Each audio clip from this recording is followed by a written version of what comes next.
नमस्कार साथियों, ये हमारा भारतीय संविधान लेक्चर सीरीज़ का छठवां भाग है और इसके पहले पांचवें भाग में अपन ने अगस्त प्रस्ताव के विषय में अध्ययन किया था, जिसमें हमने ये देखा था कि 1937 में हुए चुनाव जहां पर कांग्रेस ने 6 प्रांतों में अपने पूर्ण बहुमत की सरकार बनाई थी, वहां से क्रमशः इस्तीफा दिया था और एक प्रशासनिक संकट अंग्रेजी प्रशासन पर कायम कर दिया था। उसके बाद अगस्त प्रस्ताव आया और अगस्त प्रस्ताव में तत्कालीन वाइसरॉय लॉर्ड लिनलिथगो ने बहुत सारे प्रस्ताव रखे ताकि कांग्रेस मान जाए और फिर से प्रशासन में उतर आए, परंतु कांग्रेस नहीं मानती है क्योंकि कांग्रेस को अब चाहिए था पूर्ण स्वराज। और अगस्त प्रस्ताव में डोमिनियन रिपब्लिक की बात कही गई थी, अर्थात देश में प्रशासन ब्रिटेन के महाराजा के नाम से संचालित होगा, परंतु कुछ प्रशासनिक अधिकार कांग्रेसियों को दे दिए जाएंगे या भारतीयों को दे दिए जाएंगे। ठीक है, इस पर कांग्रेस तैयार नहीं हुई। साथ ही साथ मुस्लिम लीग भी उस अगस्त प्रस्ताव से असहमत थी क्योंकि देश के विभाजन की बात वहां पर दूर दूर तक नहीं कही गई थी। एक बार पुनः कांग्रेसियों को या भारतीयों को मनाने के लिए अंग्रेजी सरकार प्रस्तुत करती है क्रिप्स मिशन, अर्थात क्रिप्स मिशन भारत आता है और भारतीयों को मनाने के लिए बहुत सारे प्रस्ताव पेश करता है। तो आइए देखते हैं कौन कौन से प्रस्ताव पेश किए गए हैं। तो सबसे पहले क्रिप्स मिशन की पृष्ठभूमि क्या थी?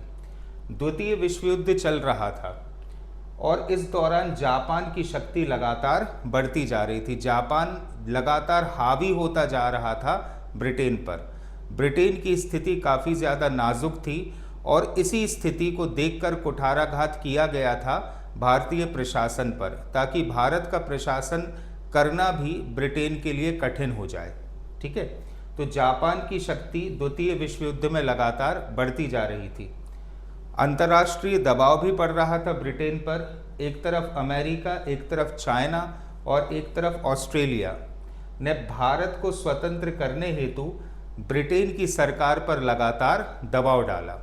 ठीक है, तो एक तो जापान की स्थिति मजबूत थी और जो बड़ी बड़ी शक्तियां थीं उस समय की, जैसे अमेरिका, चीन, ऑस्ट्रेलिया, ये सब ब्रिटेन की सरकार पर दबाव बना रहे थे ताकि भारत को स्वतंत्र किया जाए।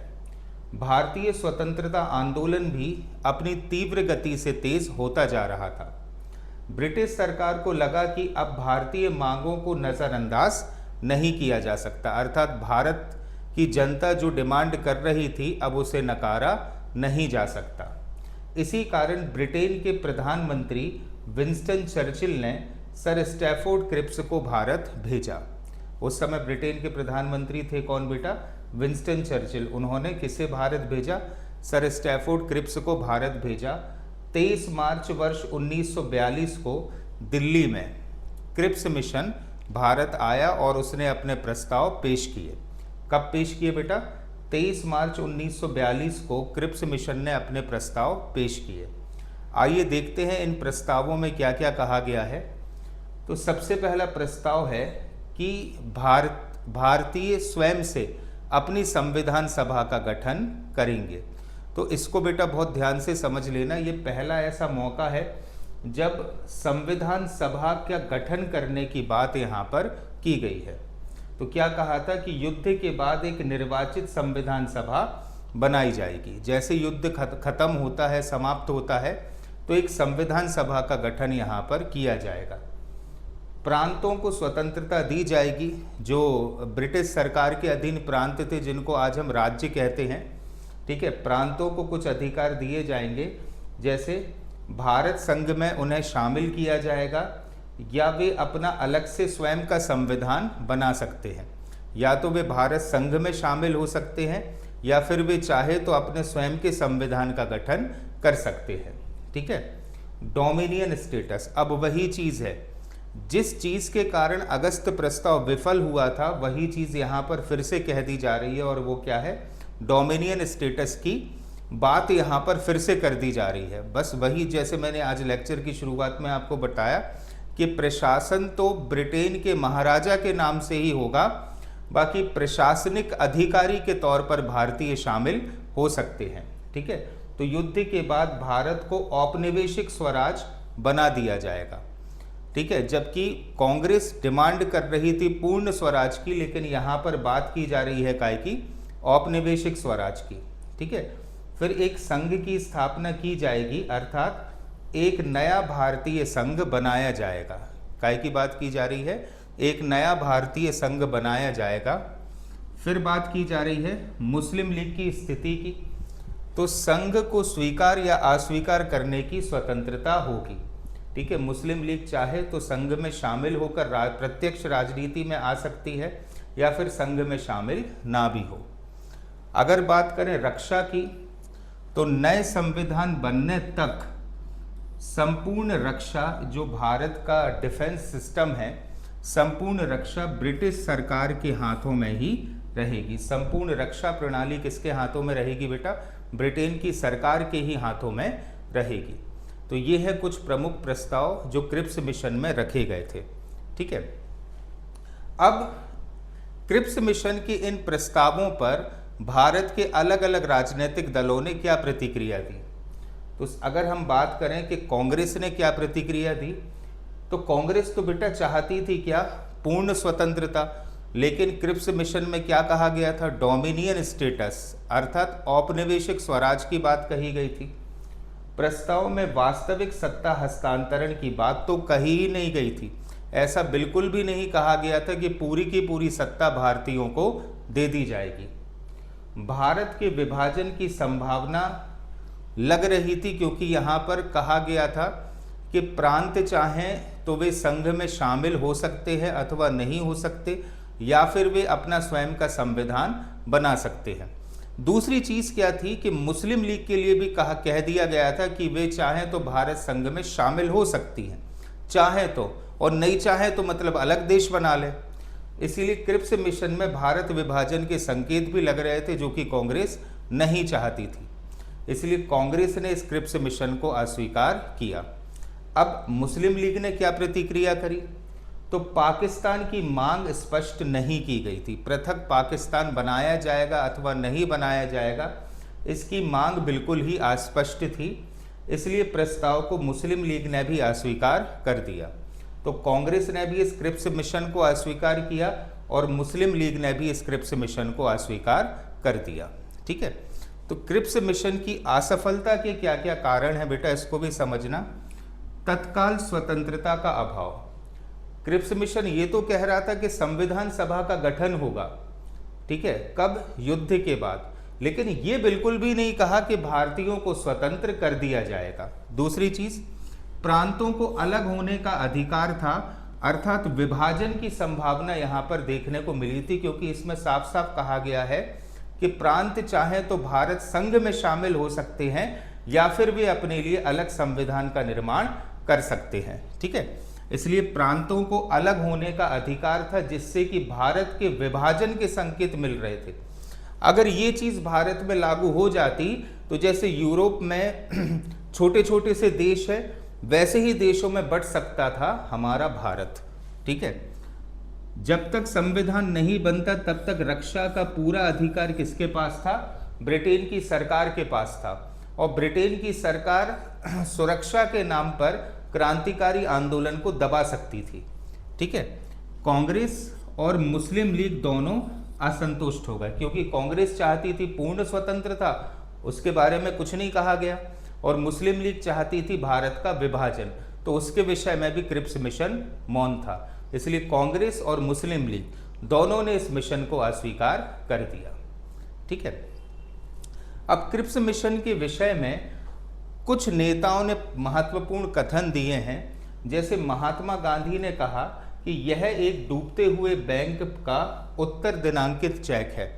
डूबते हुए बैंक का उत्तर दिनांकित चेक का अर्थ ये होता है कि ब्रिटेन सरकार तो डूब ही रही थी, ठीक है, और पोस्ट डेटेड चेक दे दिया, मतलब आगे की तिथि का हमको चेक दे दिया, और खुद तो डूब रही है।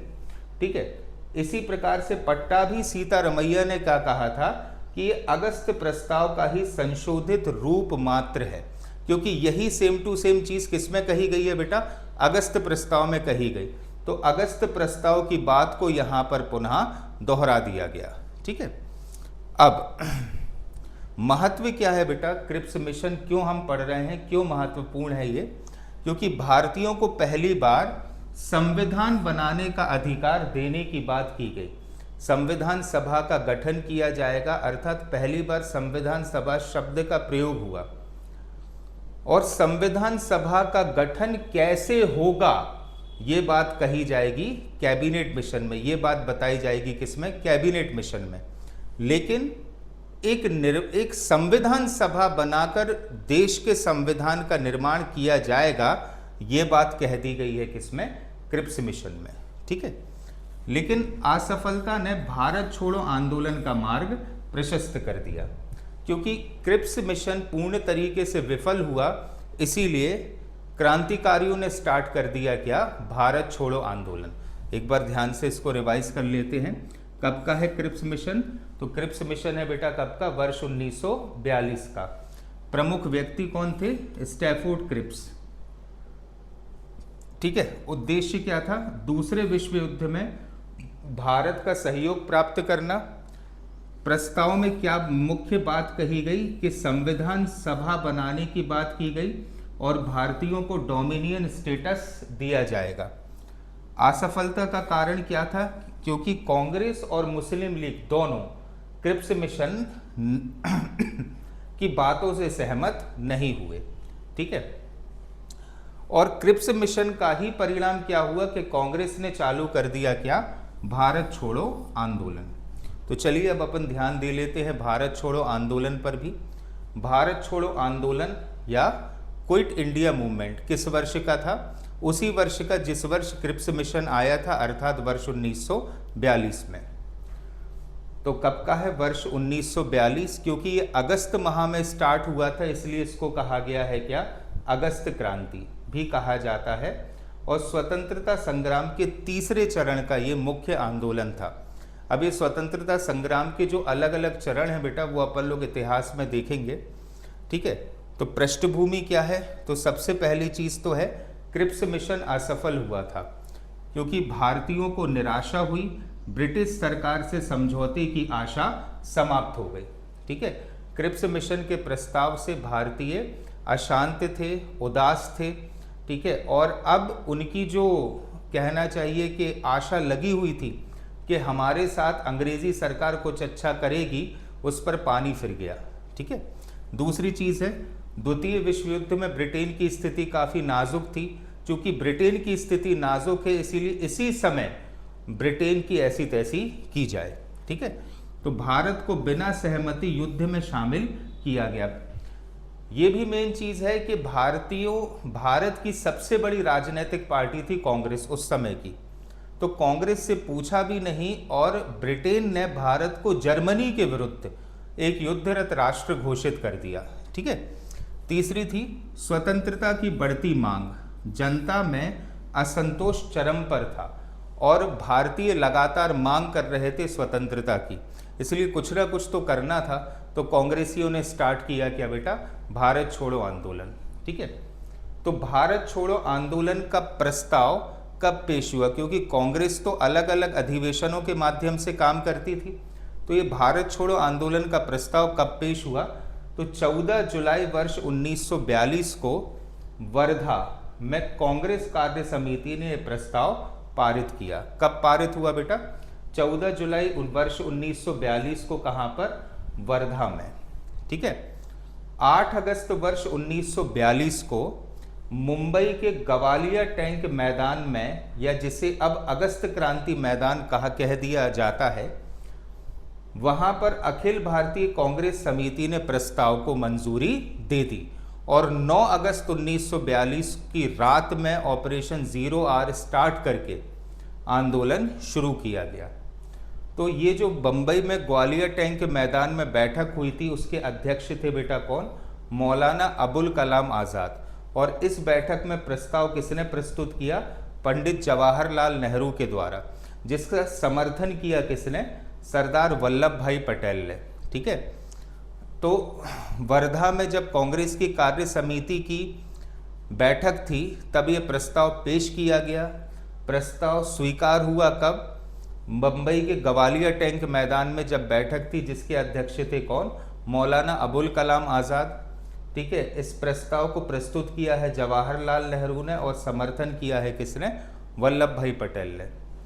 यही वो समय था जब गांधी जी ने नारा दिया था करो या मरो का, डू और डाई। उद्देश्य क्या था इसका? अंग्रेजों को तुरंत भारत छोड़ने के लिए बाध्य कर देना, साथ ही साथ इस जन आंदोलन के माध्यम से स्वतंत्रता प्राप्त करना। इसलिए नारा दिया गया था बेटा कौन सा? करो या मरो। अब अपन देखते हैं आंदोलन की शुरुआत कब हुई। तो 8 अगस्त को बम्बई के गवालियर टैंक मैदान में जो बैठक हुई थी वहाँ पर प्रस्ताव एक्सेप्ट हुआ था और 9 अगस्त 1942 से यह आंदोलन प्रारंभ हो गया। ठीक है। शुरुआत में क्या हुआ? गांधी जी, नेहरू जी, सरदार पटेल सहित सभी प्रमुख नेताओं को गिरफ्तार किया गया और अलग अलग जेलों में डाला गया। ठीक है। अर्थात पूरे के पूरे आंदोलन को अंग्रेजी सरकार ने पूर्ण तरीके से नेतृत्वहीन कर दिया। परिणाम क्या हुआ? आंदोलन स्वतः स्फूर्त बन गया, मतलब जो भागीदार थे या आम जनता थी वह स्वयं अपना नेतृत्व करने लगी थी। इसलिए आंदोलन कैसा हो गया? स्वतः स्फूर्त बन गया और स्वयं जनता ने इस आंदोलन के नेतृत्व को संभाला था। ठीक है। अब आंदोलन की प्रमुख विशेषताएं क्या हैं? तो ये कैसा था बेटा? ये एक पूर्ण तरीके से जन आंदोलन था, क्योंकि इस आंदोलन के सभी नेताओं को गिरफ्तार कर लिया गया था। नेतृत्वहीन आंदोलन था। ठीक है, क्योंकि नेता गिरफ्तार हो गए तो नेतृत्वहीन हो गया। छात्रों, किसानों, मजदूरों की सक्रिय भागीदारी बनी और जनता के छोटे छोटे क्षेत्रों ने अपने ही नेता को चुन लिया। इसलिए इस आंदोलन में अलग अलग क्षेत्रों में समानांतर सरकारें भी बनी थीं। कई स्थानों पर समानांतर सरकारें बनी, जैसे उत्तर प्रदेश के बलिया में चित्तू पांडे के नेतृत्व में सरकार बनी।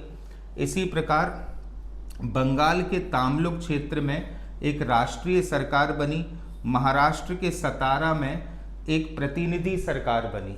ठीक है, क्योंकि बड़े नेताओं को तो गिरफ्तार कर लिया गया, तो छोटे क्षेत्रीय नेताओं ने अपने अपने क्षेत्र में सरकारों का गठन करना शुरू कर दिया। ठीक है। अब इस भारत छोड़ो आंदोलन की असफलता के मुख्य कारण क्या क्या थे? नेतृत्व जो लोग कर रहे थे उनकी गिरफ्तारी हो गई, एक पूरे के पूरे संगठन का अभाव था और अंग्रेजी सरकार ने भी एक बहुत बड़ी स्ट्रैटेजी खेली। हमेशा गांधी जी जितने भी आंदोलनों में गिरफ्तार हुए उनको यरवदा जेल में रखा जाता था, पुणे की। अगर गांधी जी को भारत छोड़ो आंदोलन के समय भी गिरफ्तार करके यरवदा जेल में डाल देते तो गांधी जी वहां बैठे बैठे पूरे आंदोलन का संचालन कर सकते थे। इसलिए इस बार गांधी जी को आगा खान पैलेस में रखा गया। ब्रिटिश दमन और सैन्य शक्ति का उपयोग किया गया, इसलिए आंदोलन को दबाया गया। भले आंदोलन विफल हुआ, लेकिन आंदोलन के कुछ ना कुछ महत्व हैं। क्या है? ब्रिटिश शासन की नींव हिल गई, क्योंकि इस बार जनता ने समय की पुकार को समझा और अपना नेतृत्व स्वयं संभाला। स्वतंत्रता अब अपरिहार्य हो गई, अर्थात अंग्रेजी सरकार अब ये समझ गई कि भारतीय स्वतंत्र होकर ही रहेंगे। जनता की निर्णायक भूमिका स्थापित हुई, क्योंकि बिना नेताओं के भी जनता ने आंदोलन को जारी रखा। ठीक है। 1947 की स्वतंत्रता का मार्ग प्रशस्त हुआ और अंग्रेजी सरकार ये भली भांति समझ गई कि अब भारतीयों को ज़्यादा दिन अपने प्रशासन के अधीन नहीं रखा जा सकता। ठीक है, तो जल्दी से अपन रिवाइज कर लेते हैं। कब का है ये? वर्ष 1942 का भारत छोड़ो आंदोलन। इसी को अगस्त क्रांति के नाम से जाना जाता है, क्योंकि 9 अगस्त 1942 को प्रारंभ हुआ। प्रस्ताव 14 जुलाई 1942 को पेश हुआ कहाँ पर? वर्धा अधिवेशन में। और 8 अगस्त 1942 को पास हुआ बम्बई के ग्वालियर टैंक मैदान की बैठक में। जिसकी अध्यक्षता कर रहे थे कौन? मौलाना आज़ाद। प्रमुख नारा था करो या मरो, जो किसने दिया था? महात्मा गांधी ने। शुरुआत कब हुई थी? 9 अगस्त 1942 को ऑपरेशन जीरो आवर तय करके। परिणाम क्या हुआ? स्वतंत्रता की दिशा तय हुई, क्योंकि सारे नेताओं को गिरफ्तार कर लिया गया और जनता ने स्वयं अपना नेतृत्व किया। भारत के विभिन्न स्थानों पर समानांतर सरकारें स्थापित की गई थी। ठीक है, तो आज के लेक्चर में बेटा अपन इतना ही पढ़ते हैं। 2 महत्वपूर्ण मुद्दे अपन ने आज पढ़े। एक तो पढ़ा 1942 का क्रिप्स मिशन और दूसरा पढ़ा 1942 का भारत छोड़ो आंदोलन। संविधान पॉइंट ऑफ व्यू से भारत छोड़ो आंदोलन पढ़ाया है अभी मैंने। इतिहास में भारत छोड़ो आंदोलन काफ़ी डिटेल में रहेगा, ठीक है, क्योंकि हम संविधान पढ़ रहे हैं, इसलिए संविधान में संविधान कैसे बना है इसके लिए मैं भारत छोड़ो आंदोलन पढ़ा रहा हूँ, इसलिए इसका कंटेंट कम है। लेकिन इतिहास में जब मैं ये भारत छोड़ो आंदोलन पढ़ाऊंगा तो उसका कंटेंट काफ़ी ज़्यादा विकसित होगा। ठीक है, आज के लेक्चर में इतना ही। Thank you.